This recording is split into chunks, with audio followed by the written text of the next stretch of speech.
মনের স্থিরতার জন্য শান্তি, ভদ্রতা, নীরবতা, আত্মসংযম এবং পবিত্রতা শিক্ষা গ্রহণ করা আবশ্যক।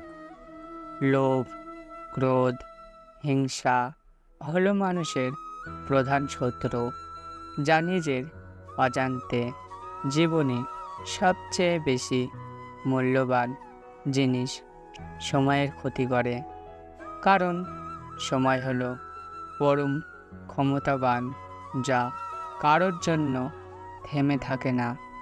সর্বদা মনে রাখবে, জীবনে যত কঠিন পরিস্থিতি মধ্যে দিয়ে যাবে, তোমার ব্যক্তিত্ব ততই প্রখর হবে।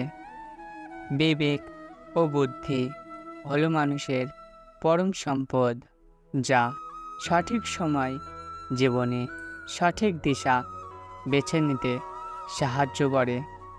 প্রজ্বলিত অগ্নি যেমন জ্বালানি কাঠকে ছাইতে ঠিক পরিণত করে, ঠিক একইভাবে আমাদের জ্ঞান আলো আমাদের মনের মধ্যে থাকা আত্মা অহংকারকে ছাইতে পরিণত করে।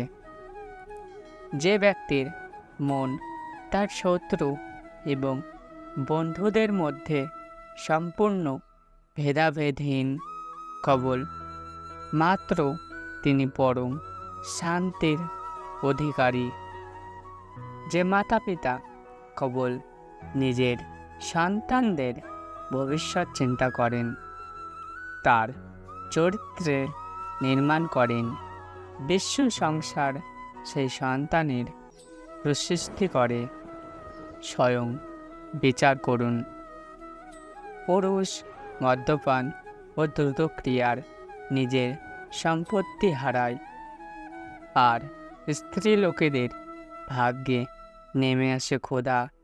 পুরুষের অহংকার ক্ষুণ্ণ হয়, আর স্ত্রী লোকের স্বাধীনতা ও সুখে বাধা উৎপন্ন হয়ে যায়।